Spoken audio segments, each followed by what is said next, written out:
ये मुश्किल सवाल है ना। मौसम का पूछ लो, मौसम कैसा है। किस रंग के कपड़े पहने हुए हैं, ये पूछ ले। चलें ट्राई करता हूँ।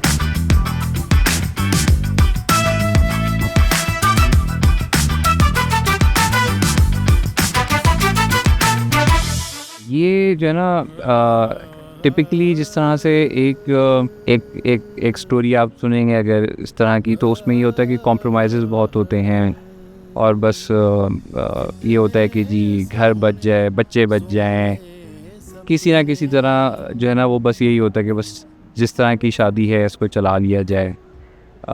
उस लिहाज से ये डिफरेंट है कि इसमें टुवर्ड्स द एंड हमने ये चीज़ दिखाई है कि अगर इस किस्म का किसी एक कपल की इस तरह की कहानी है तो क्या हाउ वुड दे नेविगेट, या किस तरह से वो चेंज कर सकते हैं। अब असल में मैं इससे ज़्यादा अभी डिस्क्लोज़ कर नहीं सकता, बट इन दी एंड इसको हमने ये नहीं छोड़ा कि हाँ ठीक है जिस तरह से टिपिकली हो रहा है कि कपल्स जिस तरह से लाइफ गुजार रहे हैं हम भी उसी नोट पे एंड करें।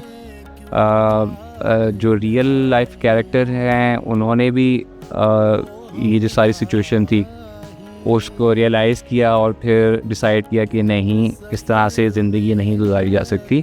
And then that same thing is in this drama कि वो इन दी एंड डिसाइड करते हैं कैरेक्टर्स के इस तरह तो जो है ना ज़िंदगी बर्बाद हो जाएगी, तो इस तरह से नहीं किया। हम रियलिज़म की तरफ बहुत ज़्यादा चले गए हैं, स्पेशली ड्रामा के केस में। यानी हम ना ड्रामे को अब एज डॉक्यूमेंट्री ट्रीट करने लगे हैं कि अगर वो उधर था तो वो उधर थी, तो ये कैसे हुआ। यानी फ़िल्म मेकिंग की सबसे यानी बेसिक जो है ना फिल्म मेकिंग 101 जो है वो यही है कि विलिंग सस्पेंशन ऑफ डिसबिलीफ, कि आप स्क्रीन पे जो देख रहे हैं वो डॉक्यूमेंट्री नहीं है, इट्स अ फिक्शन। तो उसको फिक्शन की तरह ट्रीट करें, ना कि आप डॉट्स कनेक्ट करने बैठ जाएं कि ये इधर था तो दरवाजे पे बेल हुई थी तो ये दरवाजे पे कैसे पहुंच गया। और ये तो एक तो लेटली ये बहुत हमारे ड्रामास के साथ ज़्यादती हो रही है कि वो उनको ना बिल्कुल न्यूज़ रील की तरह देखा जा रहा है।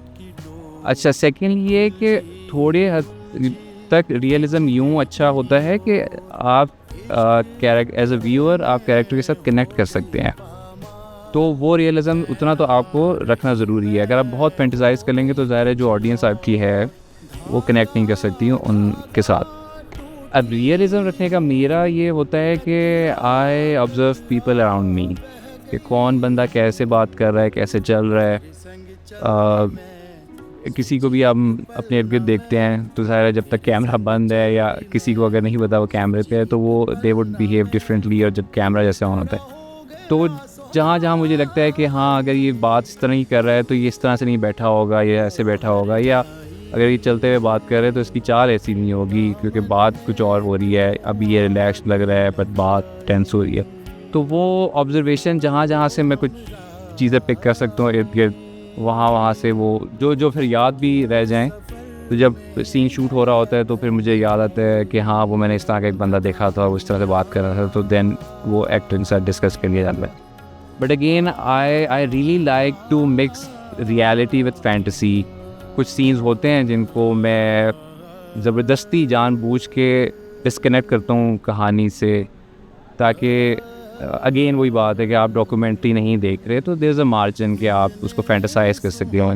कुछ इवेंट्स आ जाते हैं कहानी के अंदर, या कुछ सीन्स ऐसे होते हैं कि अगर आप उनको अब रियलिटी समझ के शूट करेंगे तो वो बहुत फीके हो जाएंगे, तो अगर उनमें मार्जिन होता है तो वो ज़ाया हो जाता है। तो कुछ सीन्स तो मैं जो ना जानबूझ के उनको फैंटेसाइज करता हूँ कि नहीं, बेशक उसमें कुछ कैरेक्टर स्लाइटली ब्रेक भी हो रहा हो, ज़रा सा कहानी से हम हट भी रहे हों, बट अगेन वो एक मार्जिन है। As a director, as a film maker, वो ज़रा आपकी क्रिएटिव जूसेस को ज़रा फ्लो में रखता है कि आप कुछ प्रैक्टिस करें थोड़ा सा हट के।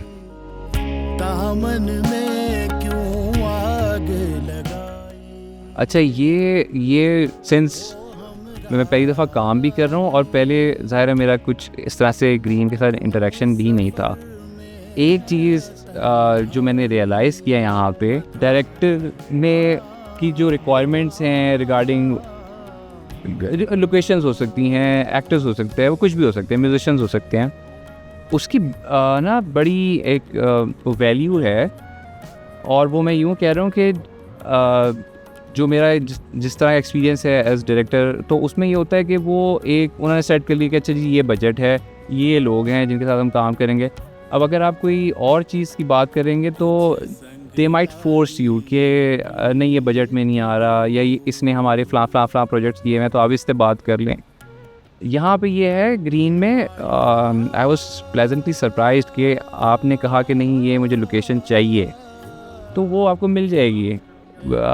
ये एक्टर मुझे चाहिए, तो वो उससे बात करेंगे, अवेलेबल है तो मिल जाएंगे। प्रोडक्शन वाइज भी आपको कुछ चीज़ें अगर चाहिए होती हैं तो उसमें भी यही होता है कि आपने बताया कि भाई ये मेरे सीन के लिए इम्पोर्टेंट है, ये मुझे चाहिए, तो ये बड़ा एक अच्छी चीज़ मैंने यहाँ पे देखी है कि वेटेज है, ये नहीं है कि डायरेक्टर को चलाया जा रहा है। I am thankful to Usman and Saba, क्योंकि ज़ाहिर है दोनों स्टार्स हैं, और कंपेयर टू दैम मेरा जो है एक्सपीरियंस है as a director, this is my third project. तो उसके बावजूद ये नहीं है कि बस ठीक है हमने सीन देख लिया, हमें पता है। उनके साथ जब भी मैं सीन डिस्कस करता हूँ तो दे लिसन, और ज़ाहिर है फिर उनकी भी अगर सजेशंस होती हैं, कुछ चीज़ें हम इम्प्रोवाइज़ भी फिर करते हैं।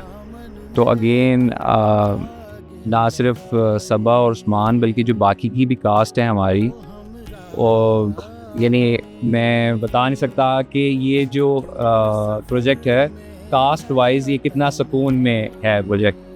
तो ये मेरा एक बहुत अच्छा एक्सपीरियंस इनके साथ भी रहा। और again coming back to Usman and Saba, जिस बड़े लेवल के स्टार्स वो दोनों हैं, उसके बावजूद उन्होंने कभी ये मुझे नहीं महसूस किया।